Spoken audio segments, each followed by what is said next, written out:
Senhor, meus irmãos. Amém. Vou melhorar. Não é pelo fato do feedback de vocês, não. É porque às vezes somos tão assim, injustos, né? E falamos a paz do Senhor, meus irmãos. Parece que estamos falando apenas para um público masculino. Então, eu quero aqui falar a paz do Senhor, igreja. Amém. Senão, a gente não pode, eu não posso me comprometer com as mulheres de Deus dessa casa. Então, tem que corrigir aqui para ficar melhor. Quero louvar a Deus pela vida do pastor Daniel Rodrigues. Obrigado, homem de Deus, por mais uma vez me conceder essa oportunidade. Eu confesso que ao subir esse altar e saber do legado que o Senhor tem deixado na palavra, eu fico meio nervoso, viu? Porque eu sei o quanto que o Senhor usa na palavra, a sabedoria. E esses dias eu tive a oportunidade também de estar numa mesma programação, só que no dia depois, aí eu falei com o pastor Marcos Gouveia, Santa Lúcia. Eu falei, você não é meu amigo, cara. Não é, não. É por quê, rapaz? Você vai botar o pastor Daniel para pregar na sexta-feira e eu prego no domingo. Aí você é meu amigo. Como é que eu faço depois do domingo para pregar?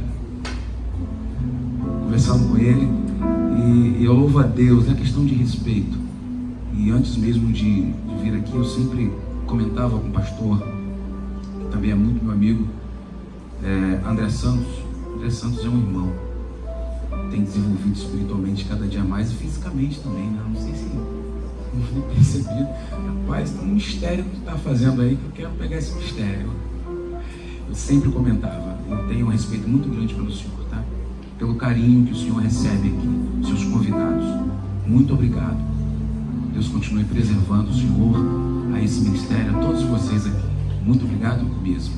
E mais ainda, meu coração se alegra em saber que meu primo congrega neste lugar e vocês tratam muito bem dele. Eu louvo a Deus pela vida do Fabiano. É uma história muito grande e através do Fabiano nós estreitamos um pouquinho a amizade com o Libni e aos demais dessa casa.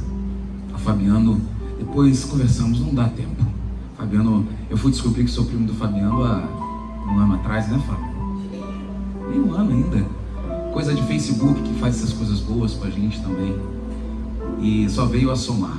Quero louvar a Deus por sua vida, louvar a Deus também por sua vida, Ibni, pelo projeto KIR, que o Senhor continue também abençoando a vida de vocês. Eu sou um fanzaço do projeto KIR. Curto todas as postagens, comento lá e louvo a Deus por esse projeto. Eu tenho certeza que já tem sido um diferencial aqui, não somente em Caxias, mas também no Rio de Janeiro e em outros estados. Eu tenho certeza que Deus fará prosperar mais ainda, em nome de Jesus. Tá?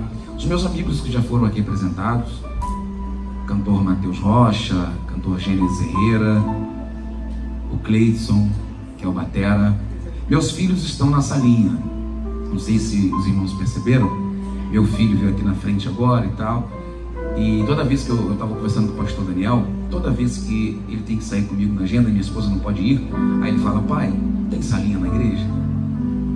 Eu falei, filho, não sei. A igreja que geralmente eu volto, aquela igreja tem. É porque, filho, será que a presença do papai não é boa? Não, pai, é porque tal. É bem assim, irmãos, que eles conversam, que ele conversa comigo. Então, a primeira coisa que eu perguntei, a salinha vai funcionar hoje? Aí o irmão lá atrás, vai sim. A professora vai os conduzir, eles estão lá. Quero louvar a Deus. Minha esposa não pôde estar presente hoje de novo, porque ela trabalha em hospital. E por uma coincidência também, hoje ela está de plantão. Mas ela já vem direto do plantão para me encontrar em Caxias. Eu falei para ela que depois da agenda vai ter um mistério forte. Vambora. O Fabiano preparou, tá na tua conta. Quero convidar a todos que, por favor, abram suas Bíblias no Evangelho de Jesus, segundo escreveu São Mateus, capítulo 27.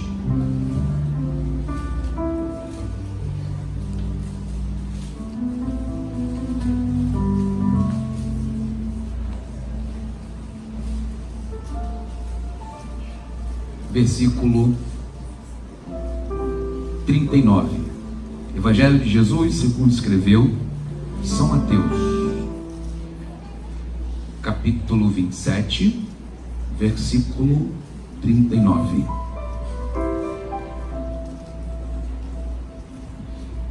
foi posto aqui no telão, mas se você trouxe a sua Bíblia, não deixa de procurar. Se tiver alguém do seu lado aí que não tem o exemplar da Bíblia, ajude essa pessoa, por favor, para acompanhar. Leamos o texto que diz assim: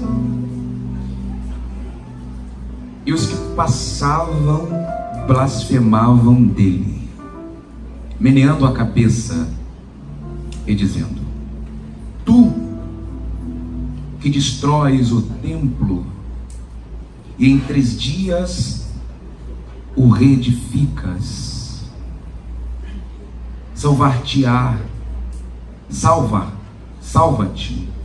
ti mesmo.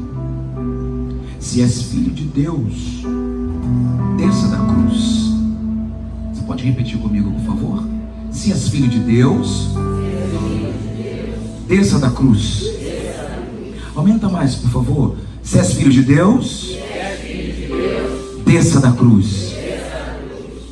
E da mesma maneira também os príncipes dos sacerdotes, com os escribas e os anciãos e fariseus, escarnecendo, dizia: salvou os outros e a si mesmo não pôde salvar-se.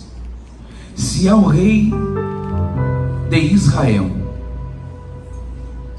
desça agora da cruz e creremos nele. Glória a Deus. O escritor do Evangelho de Jesus segundo Mateus, que é o próprio, ele tem uma preocupação em escrever a um público que de fato foi o maior opositor da vinda do Messias. Porque na verdade esse povo esperava com grande expectativa um Salvador. Uma vez sendo dominado pelos romanos, eles tinham uma esperança, uma expectativa baseada nos profetas, que viria alguém da raiz de Jessé, da casa de Davi, que seria o seu Salvador. Através dos profetas eles trabalharam essa esperança. O tempo foi passando, as oportunidades que eles esperavam, a expectativa foi aumentando, e agora é anunciado que alguém nasceu. E quem anuncia que quem nasceu foi um Salvador. Ora, todos estão dentro de uma expectativa para saber onde nasceu o Salvador, porque as famílias nobres que nós conhecemos, nenhum deles aqui temos notícia que nasceu um Salvador. Ora, cadê este Salvador? Muito bem, quem é o seu pai? Não, o seu pai, na verdade, isso é uma história complexa, porque nem casados eram. Então já começa a complicar por aí. Por quê? Porque se de fato não eram casados, estão prevaricando a lei. Mas mesmo assim nós queremos conhecer esse Salvador. Vamos te rever, meu amigo. Obrigado. Vamos conhecer quem é, de que família é. O seu pai é carpinteiro, o seu pai é simples demais. Sua mãe também é muito simples. E é tão complicado porque quando ela engravidou, o próprio noivo não conseguiu compreender. Só depois para frente que ele entendeu, depois de uma mensagem divina, que era uma obra sobrenatural, uma obra que o ser humano na sua via técnica não conseguiria compreender. Daí toda a complexidade que os sacerdotes, os escribas da época, os intérpretes da lei não conseguiam compreender, porque eles olhavam para a Torá e o que eles queriam interpretar, na verdade, era algo completamente fora daquilo que Deus havia falado através dos profetas, porque Deus não falou em hipótese alguma que seria de uma origem nobre e como viria. Viria um Salvador. Deu a origem que ele seria da casa de Davi, e a genealogia bíblica, muito mencionada por Mateus, com a preocupação de explicar aos judeus a veracidade de Cristo, de sua mensagem, narra, e temos ali em toda a genealogia a confirmação que Cristo era da casa de Davi, descendente de Davi, descendente de Jessé. Só que se você for observar a genealogia de Cristo, já começa a obra da graça. Não tem como olhar para a genealogia que Mateus descreve de Cristo e não enxergar a misericórdia através da graça. Por quê? Está ali na genealogia de Jesus. Eu vou citar apenas um nome, o nome de Raabe, a prostituta. A primeira coisa que quando Mateus escreve, os escribas e os intérpretes da lei não conseguem entender, simplesmente por causa de um preconceito religioso, é entender que na genealogia de Cristo, Mateus não isentou o nome de Raabe. Talvez se fosse alguém da parte deles, não, Raabe não coloca não, porque Raabe, sabe, foi prostituta, não precisa estar aqui.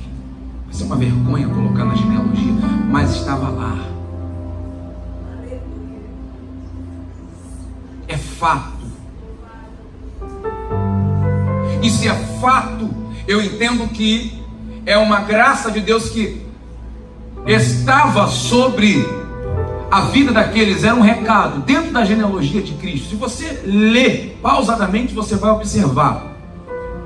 É só você falar da genealogia de Cristo pausadamente que alguém vai se inspirar e vai entender que não tem como alguém que não ame de uma forma tão profunda não descrever essa história. Alguém que vem quebrando preconceitos, paradigmas e coloca quem não deveria estar naquele lugar. Por isso que lá na frente Cristo ele pergunta, através de uma pergunta de um escriba, de um intérprete da verdade da lei, porque a diferença do intérprete da lei e o escriba deveria conhecer da lei, porém a responsabilidade de escrever, conhecer, interpretar não era apenas dele, era de alguém que interpretava. Era como se fosse um advogado, aquele que deveria levar alguém para o julgamento, mas o intérprete ele deveria ser alguém fundamental na interpretação para não ser injusto. Se por acaso interpretasse a lei de uma forma errada, ele poderia estar julgando alguém injustamente. E Cristo pergunta, mediante a pergunta dele, como eu posso fazer para ser salvo, a vida eterna? E Cristo é categórico em dizer: o que leis? Como leis? E como você interpreta o que está escrito e como você interpreta? Porque há uma diferença muito grande em saber o que está escrito e interpretar o que está escrito. Por quê?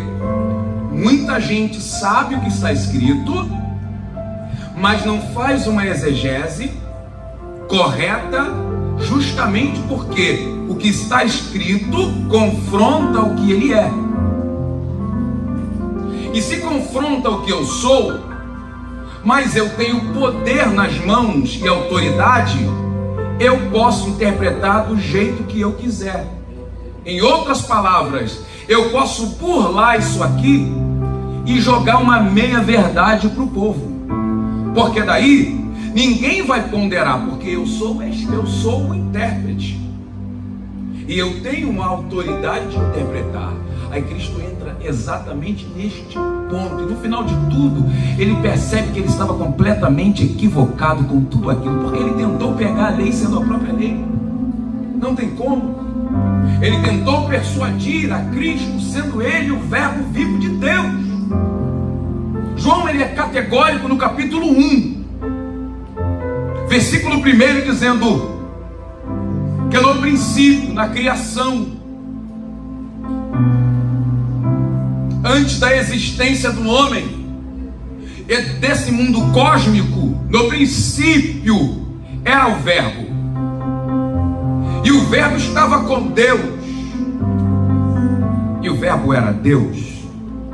O verbo se fez carne. Nessa mudança, nesse tempo, Paulo é categórico em dizer aos irmãos em Filipenses, lá no capítulo 2, sinalizando que mesmo ele sendo Deus, mesmo ele já sendo o verbo de Deus, a palavra de Deus, a autenticidade que saía da boca de Deus, a representação da verdade, a própria verdade, ele não se usurpou de ser igual a Deus para cumprir uma missão. E que missão era essa?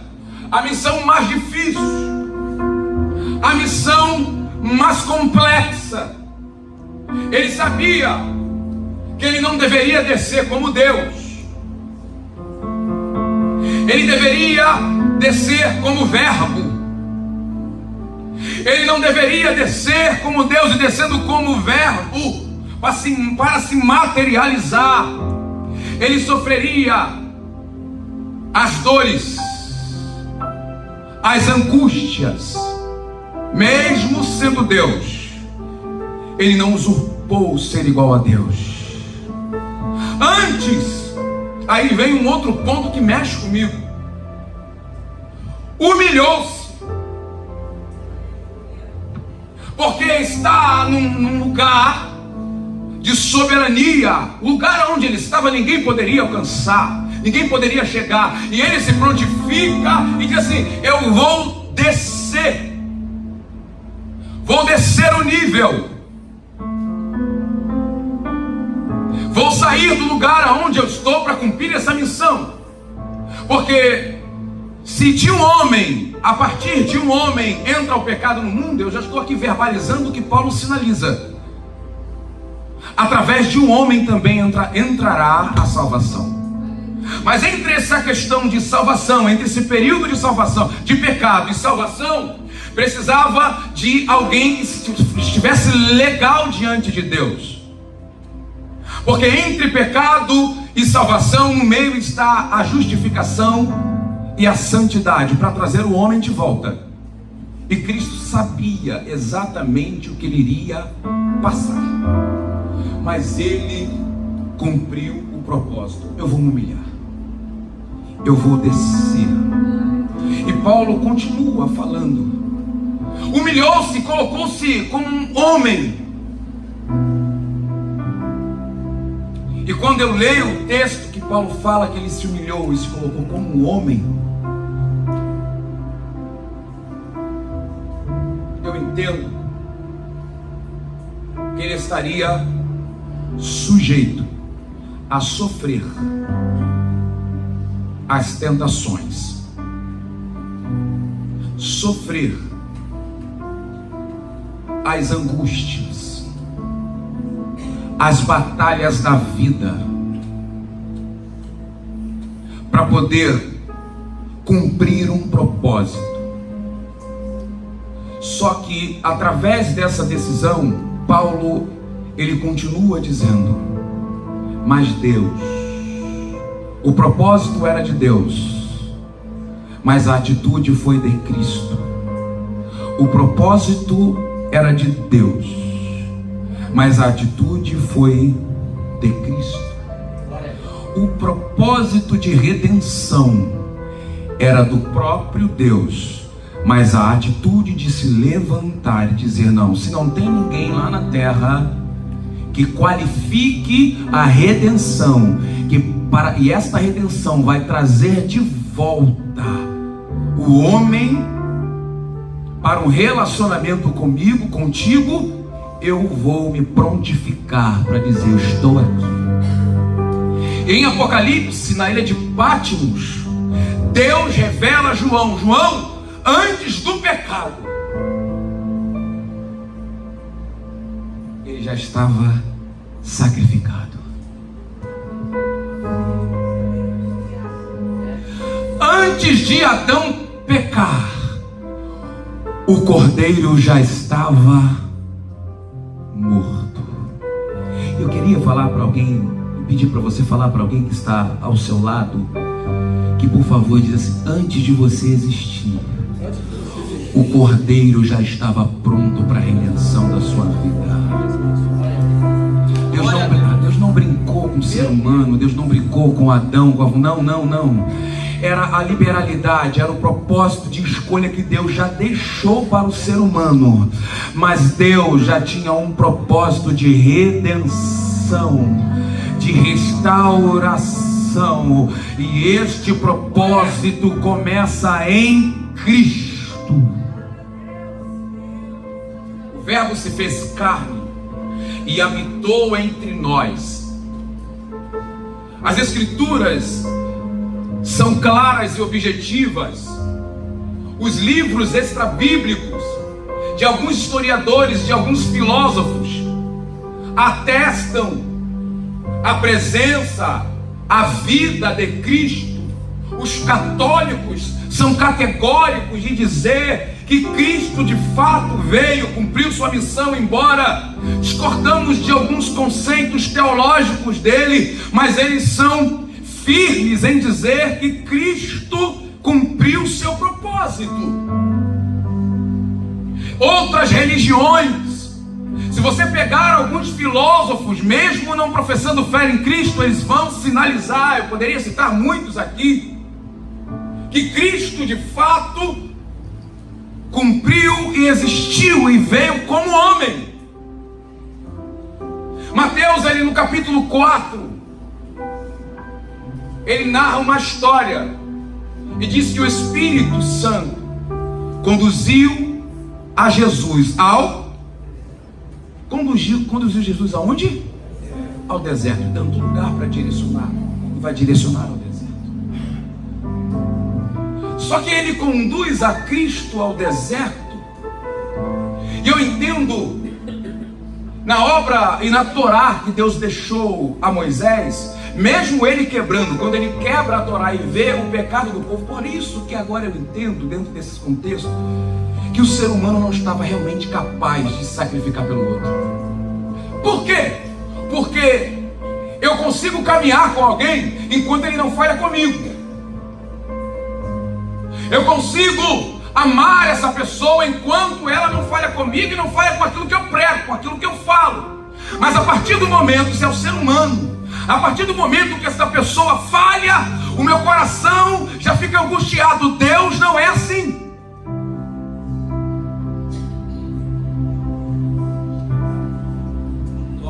Moisés olha 40 dias e 40 noites no monte, Deus dando a lei. Um lado, humanamente falando, dá para entender Moisés, porque talvez eu agiria da mesma forma.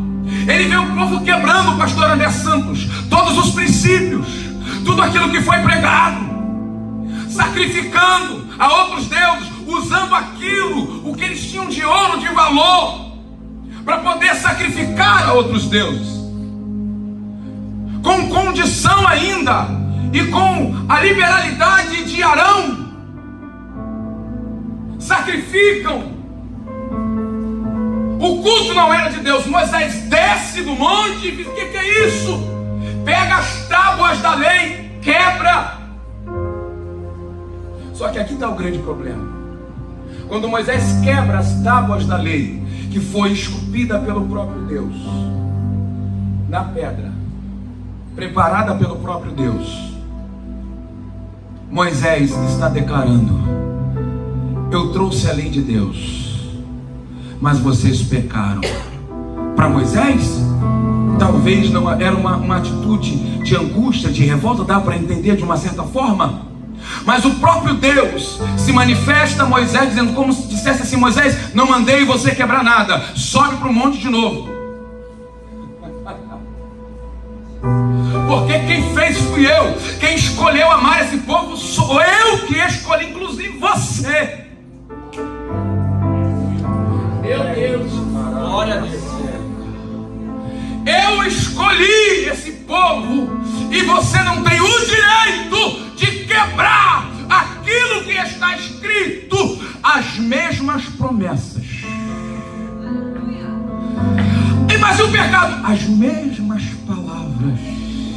E a angústia, tudo que eu prometi, volta para o monte, porque eu vou te dar exatamente, vírgula por vírgula. Mas volta lá, porque eu tenho o mesmo tratado. Eu não vou voltar atrás. Eu escolhi amar esse povo e vou até o final. Ele vai pecar contra mim, mas eu não vou desistir. Eles vão errar, eles vão provocar a minha ira, Moisés, mas o meu amor é imutável.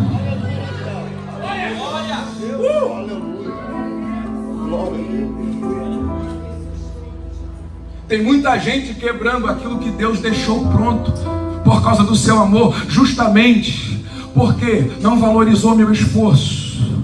É como se dissesse assim: não serve mais para ser salvo. Só que quem salva não é o homem, quem salva é Deus.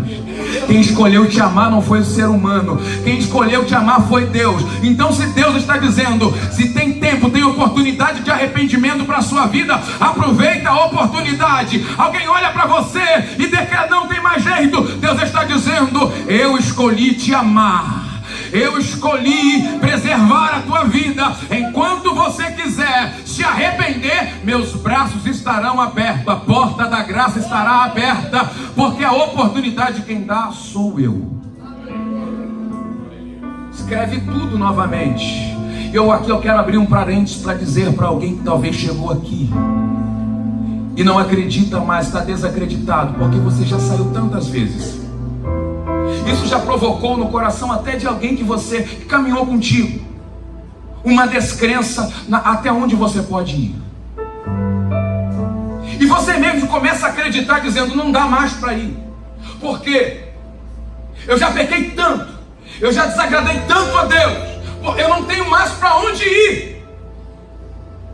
Eu entendo que é um sentimento de alguém que às vezes fica 10 anos fora da igreja. Eu entendo, ficava pensando às vezes o que leva uma pessoa ficar afastada há 30 anos. E Deus me fez compreender desse pensamento. É exatamente esta palavra de acusação de Satanás. Não tem mais jeito para você. Você já pecou tanto que já acabou.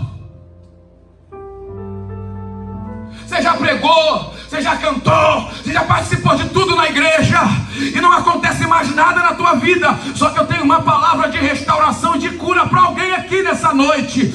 Eu tenho uma palavra de restauração para alguém aqui.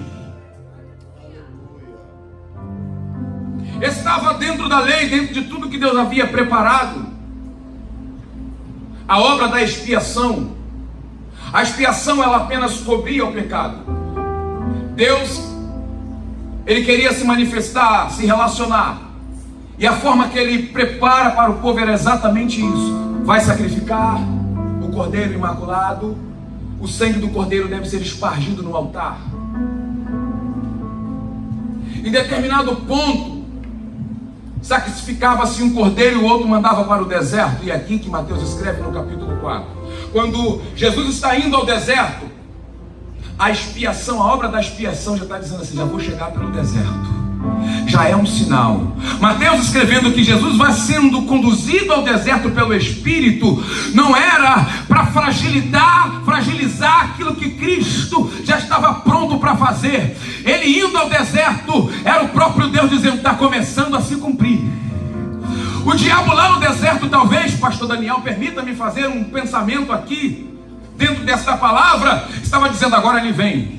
Eu pego ele aqui no deserto, só que quando ele chega no deserto, era o anúncio da salvação do Cordeiro. Está começando agora. Eu vou preparar a maior tentação para a vida dele. Ele está com sede, está com fome, ele vai ceder. Eu vou preparar porque psicologicamente ele está fragilizado, ele vai ceder.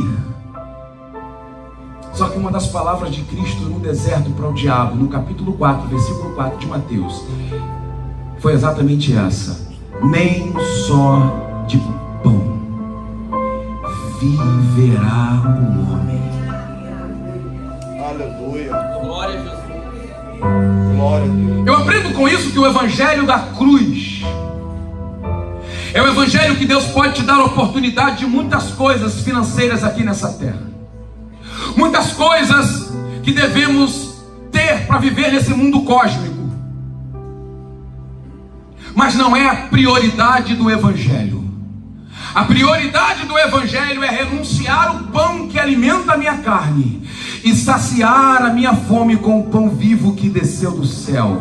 Porque o próprio Cristo no deserto, com outras palavras, está dizendo para o diabo: você está me oferecendo pão, mas eu sou o pão. Você está me oferecendo um pão que pode matar a minha fome agora, mas eu sou o pão vivo que desceu do céu. E eu não sei se você está sentindo ele aí no teu banco. Por favor, fale para alguém que está do teu lado aí, por gentileza: Jesus é o pão vivo que desceu do céu.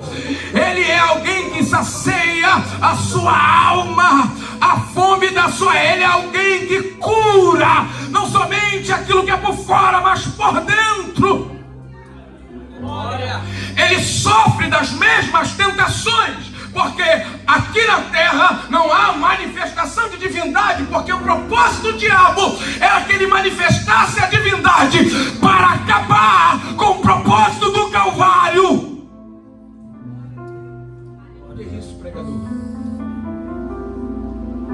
É exatamente esse o propósito do diabo. Se ele manifesta a divindade aqui, o propósito do Calvário é terminar. Por quê? Porque ele deveria morrer como homem, sentindo as dores do homem. Uma vez ele manifestando a divindade, essa dor é ausentada. E o diabo queria invalidar o Calvário. Eu já estou começando aqui no finalzinho da mensagem, para terminar.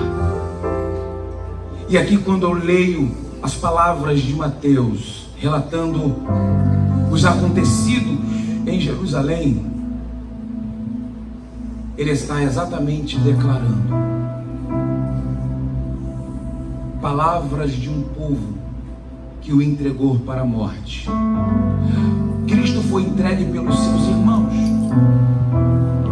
por aqueles que talvez estavam numa reunião, sentados pedindo uma cura.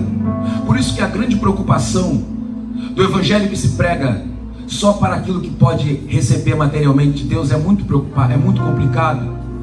Porque eu vivo daquilo que eu posso apenas receber. Se eu venho a esta igreja, eu só venho, a minha mente é acostumada a receber. Na medida que eu não recebo, eu entrego, eu nego, eu sou fiel até o ponto que ele pode me dar. Eu sou fiel até o ponto que a porta pode estar aberta. Eu sou fiel até porque eu fui acostumado com Cristo assim.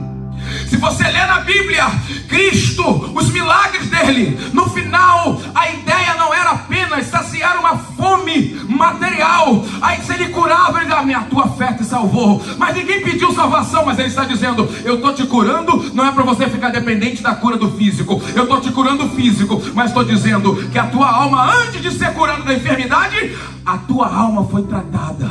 Antes do teu físico ser curado, se era cego, a tua alma foi curada primeiro da sua cegueira. Se você era paralítico, antes de você andar, a tua alma estava sendo curada. Vai a tua fé te salvou. O propósito do evangelho e da mensagem da cruz, a prioridade é salvar a alma.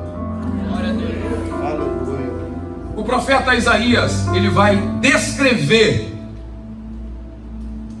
a caminhada de Cristo segundo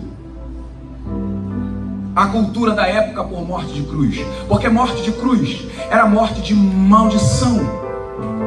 O símbolo de algumas nações, como a Síria e os romanos, que mais utilizaram desse ato torturador, era colocar alguém sobre a cruz e esta pessoa ser maldita.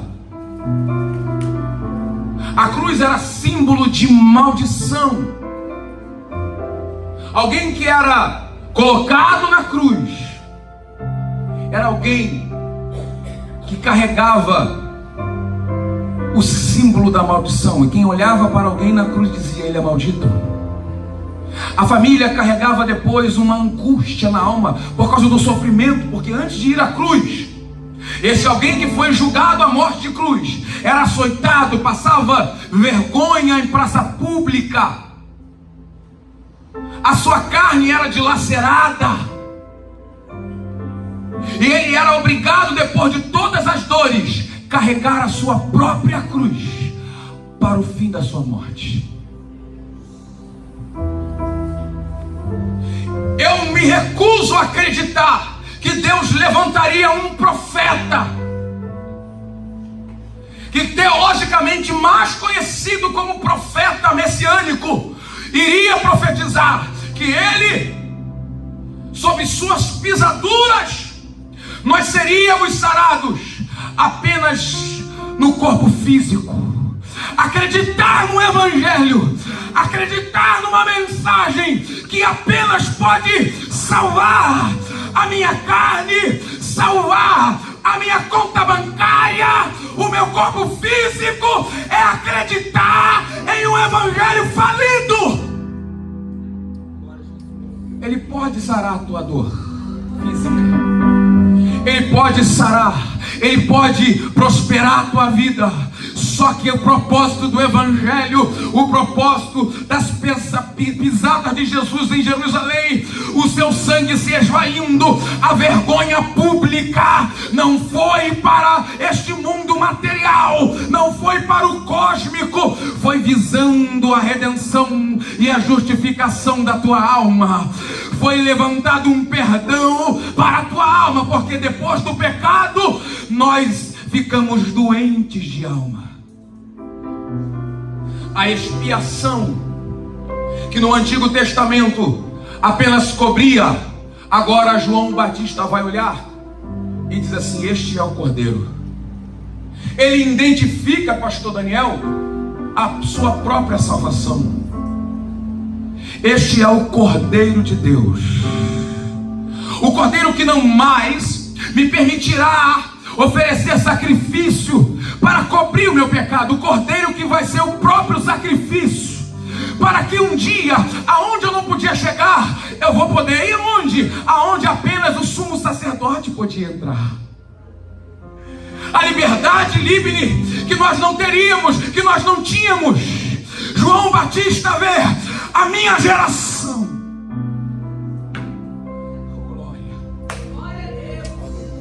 A minha geração, eu vos apresento como se fosse alguém que, puxando a corda do cenário teatral, as cortinas se abrindo, ele dizia: eis aí.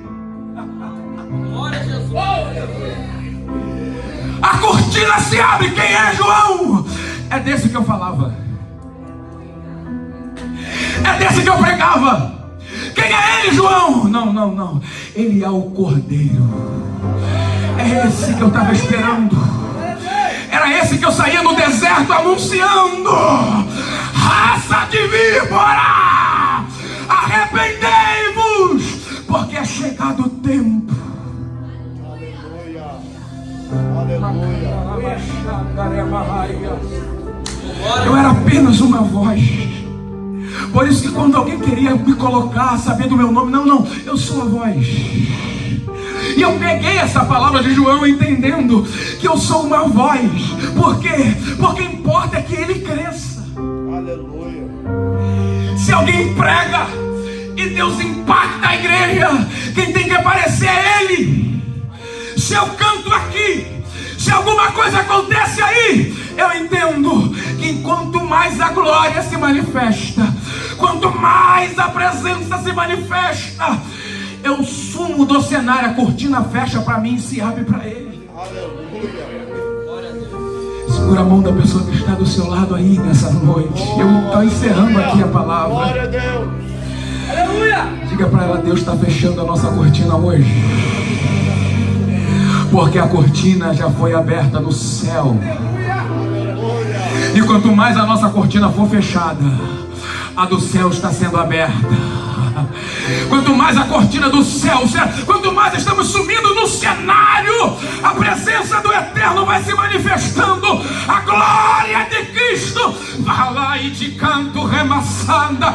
Ah, se muitos nessa geração entendessem que não é por mim, que não é por Ele, é por causa da cortina do céu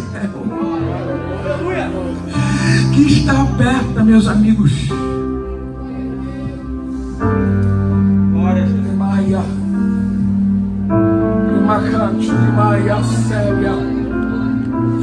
O cenário era exatamente esse da cruz. Quem pediu o milagre estava dizendo: desce daí, tu não falou que é filho de Deus? Desce daí. Eu sei que é difícil entender alguém que anda. Até Pedro traiu. Só que não é o nível que você trai. Até nisso Cristo estava dizendo: eu sei que vocês vão me trair. Pedro, tu vai me trair, mas por favor não deixe de me amar.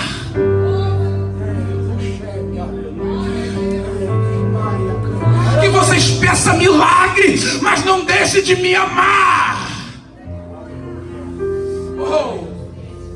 Vai até o fim comigo, porque no final da vida eu vou querer saber, não quantas vezes você me traiu, mas quantas vezes eu te perguntar se tu me amas, o que tu vai responder?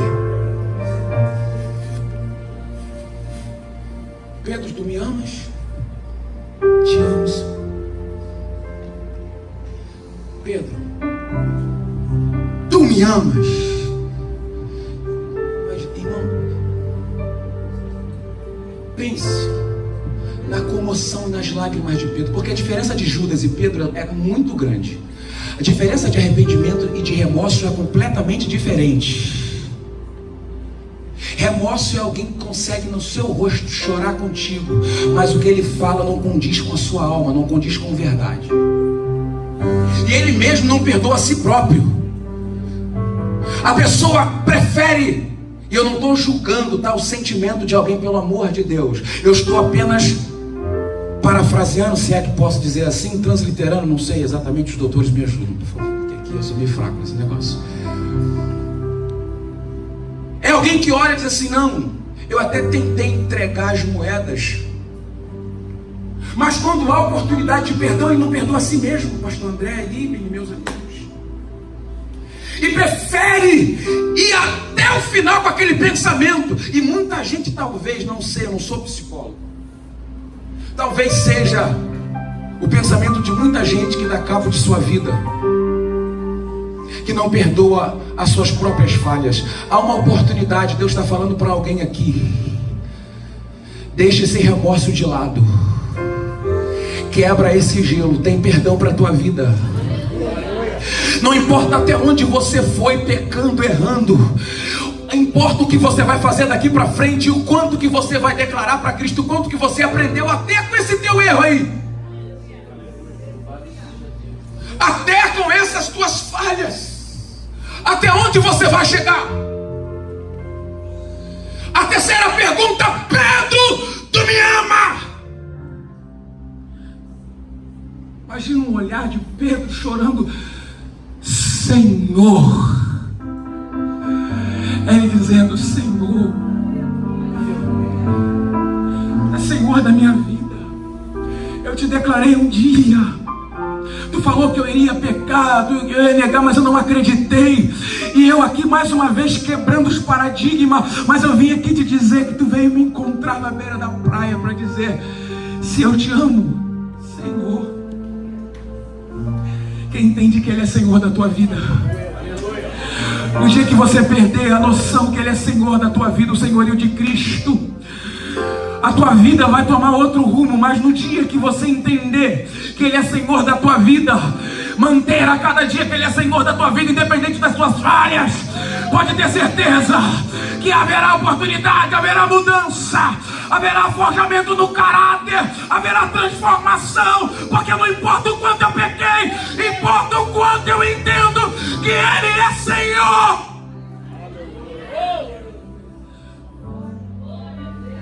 E eu termino aqui. Tu sabes que eu te amo. Tu sabes que eu te amo.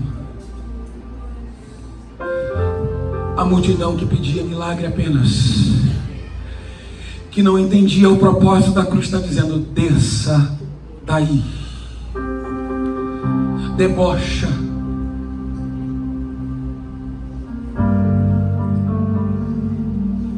E cada vez a situação vai se intensificando,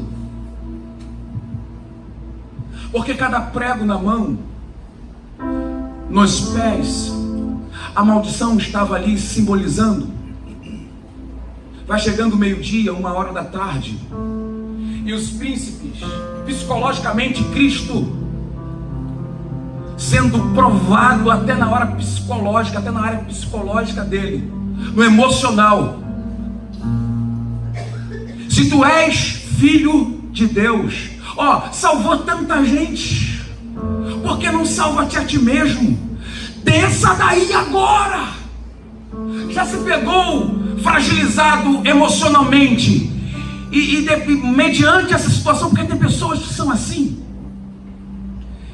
ela consegue perceber a sua fragilidade emocional e ela te ataca, porque são covardes, porque sabe que você está fragilizado. E infelizmente, pastor Daniel, tem igreja que trabalha na fragilidade emocional das pessoas, tirando tudo que tem, ofertando um evangelho de troca, uma coisa de negociação.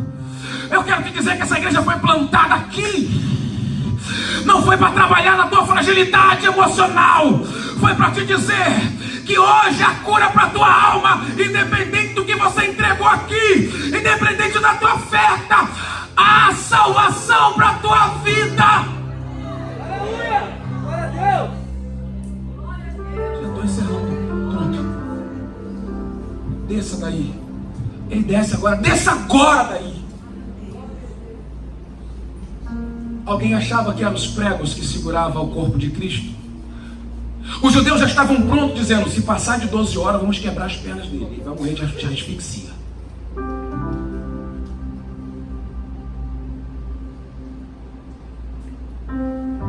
De asfixia no morro. Como se o sentimento de Cristo declarasse. Às 3h da tarde, aproximadamente a hora 9, ele dá o brado, dizendo: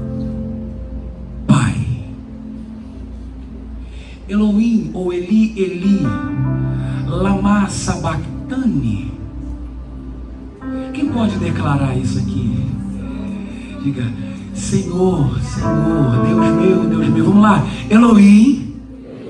Diga mais forte. Elohim. Elohim. Lama sabachthani. Era o sentimento de Cristo. Porque Deus abandona, justamente porque está num estado de maldição, porque Ele se colocou no meu e no teu lugar. Ele foi maldito por mim e por você, e a santidade do Pai não dava para compactuar o pecado que estava sobre Cristo. Por isso as costas do Pai é virada pelo próprio Filho, dizendo: agora não dá.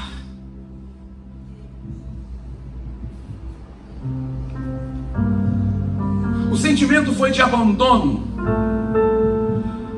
Eli, Eli, lama sabachthani. E alguém dizendo: desça daí. Ele diz assim: eu não desço. Eu estou vendo o André Santos,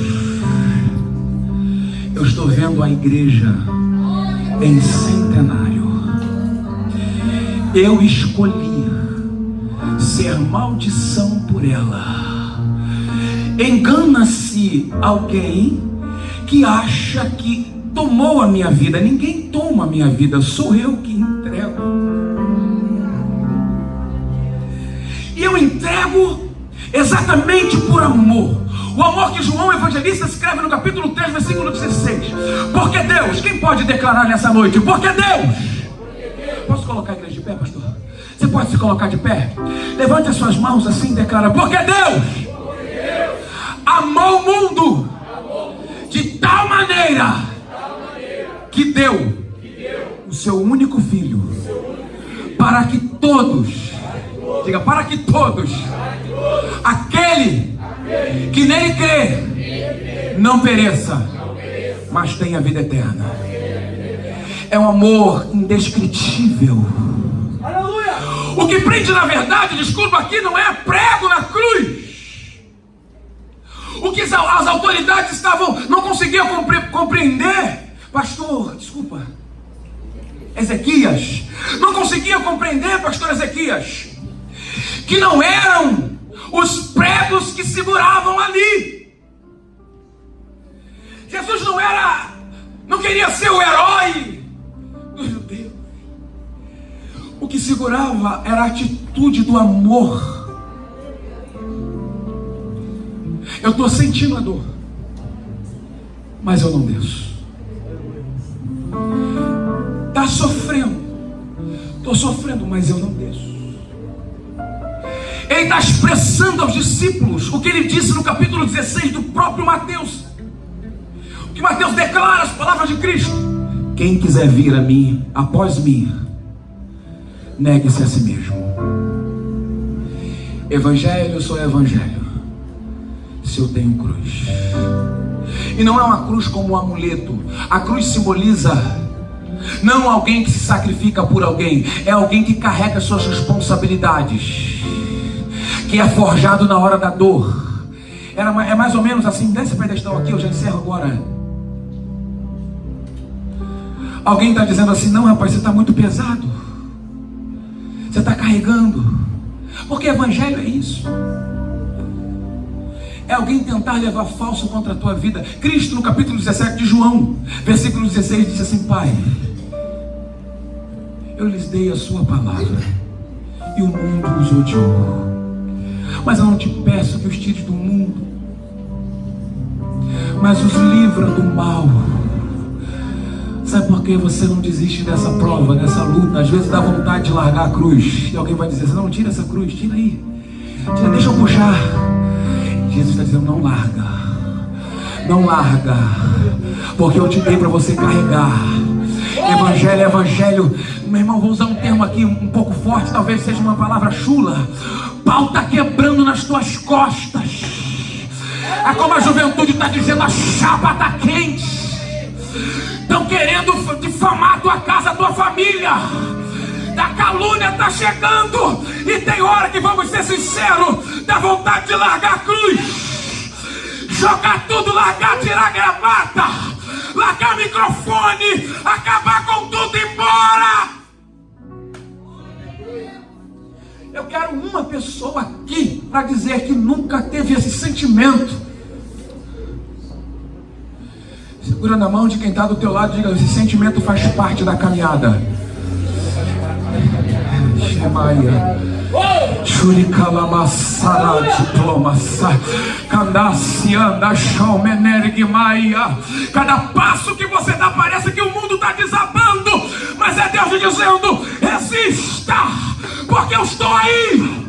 Aguenta firme. Eu vou te ajudar. Você não vai parar. Foi eu que te envolvi.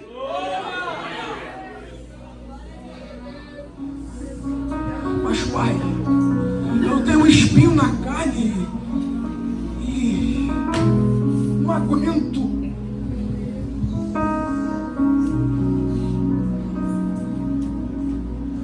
Quando eu penso que eu estou te agradando, eu estou com vontade de desagradar e desagrado. O Espírito Santo, como um amigo, chega e dá um abraço. Diz assim: coloca a tua cabeça no meu ombro. Aleluia! A minha graça te basta. Aleluia! Você não precisa de muita coisa. Você precisa da minha graça. Porque com a minha graça, com o carro do ano você vai estar louvando. Sem carro do ano também você vai estar louvando, porque não é o que eu posso te dar, porque o que eu posso te dar só eu posso fazer. E crente sabe, irmão, tem coisa que Deus faz. Eu sou tem coisa aqui, pastor Daniel, coisas que Deus já fez materialmente na minha vida, que só Deus, porta que foi aberta, que se não fosse Deus, eu não entraria. Essa é a loucura do evangelho que a filosofia humana não entende. 1 Coríntios capítulo 1, versículo 18, Paulo fala aos coríntios, aos filósofos, dizer: declarado, porque a palavra da cruz vai enrolar a cabeça de vocês, vai dar um nó no conhecimento de vocês. Vocês vão falar que é loucura, mas para nós,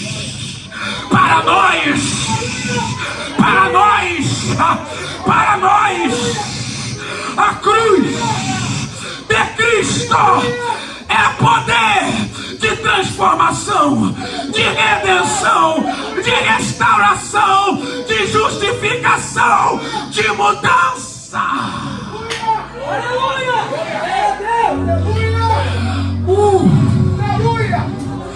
É loucura para o centenário ter um monte de crente reunido aqui agora. É loucura! É loucura! Mas nós entendemos que a loucura da graça é poder de Deus.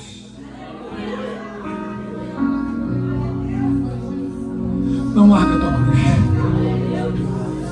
Resista. Jesus vai te ajudar a ir até o fim. Não desista do propósito. O símbolo da cruz é um símbolo de fidelidade. É dizer assim: eu não vou negar.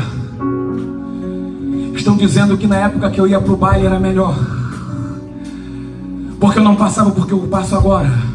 Porque só passa por essas situações de adversidades quem renuncia à sua própria vontade. É renunciar o eu, é renunciar às nossas vontades. Não é o que eu quero, é o que Ele decide. A partir do momento que eu aceito o sacrifício da cruz, eu estou dizendo: eu já estou crucificado com.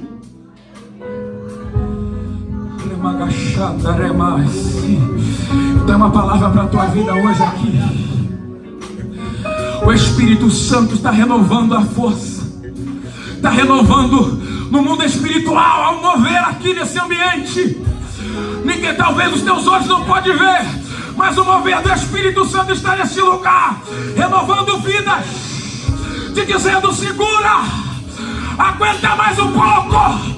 E Deus está descendo aqui nessa noite. Poder. Eu não vim aqui soprar no microfone, eu vim aqui pregar uma mensagem que é poder. Vidas estão sendo renovadas agora. Eu declaro que no teu lugar agora, uma apoteose de poder neste lugar agora. Seja renovado agora. Receba poder do céu agora. Lermaia Sancho. Quero conhecer quem não é evangélico aqui. Faça o sinal com a sua mão e já encerra agora. Ao terceiro dia ele ressuscitou. Porque a maior questão não foi o nascimento, não foi a ressurreição. O maior propósito era passar da cruz. Jesus veio para ir na cruz e passar dela. Ao terceiro dia ele ressuscitou para salvar a tua vida. Quem não é evangélico, quem está afastado, do meu lado direito, faça um sinalzinho com a sua mão. Com a sua mão direita, quem está afastado? Tem alguém afastado entre nós? Do meu lado esquerdo, há alguém afastado entre nós? Que deixou o evangelho? Que não caminha mais? Faça um sinalzinho com a sua mão assim: eu quero te conhecer. Tem alguém que está afastado? Tem alguém que nunca foi? Faça o sinal com a sua mão assim, por favor. Ô pregador, estou aqui nessa noite, mas eu nunca fui. A primeira vez que eu entro na igreja. Faça o sinal com a sua mão, eu quero orar pela tua vida. Se não há, eu queria orar aqui para encerrar essa mensagem, para dizer que esse domingo da virada, esse mês da virada, hoje é mais um domingo que Deus vai renovar as tuas forças. para você e certeza da sua casa que nada vai tirar você do propósito, porque Ele disse: fui eu que entreguei a minha vida para poder restaurar a tua. Fui eu, e esta talvez a fragilidade emocional, espiritual da tua vida, as áreas da tua vida que estavam fragilizadas não serão abaladas. Tua fé não será abalada, a tua vida não será abalada, a tua casa não será abalada. Fala isso para alguém que está do teu lado: a tua fé não será abalada, a tua fé não será abalada.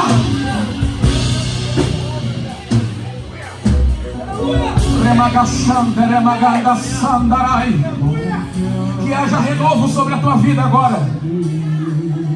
Essa decisão de voltar.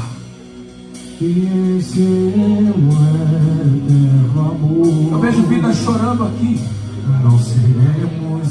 É quanto que eu me entrego. Ninguém vai te tirar do lugar onde Deus te colocou. Deus te plantou na presença dEle. Há um rio de Deus nesse ambiente aqui. Há um rio de Deus nesse ambiente aqui. Nesta noite Ele preparou algo para a tua alma,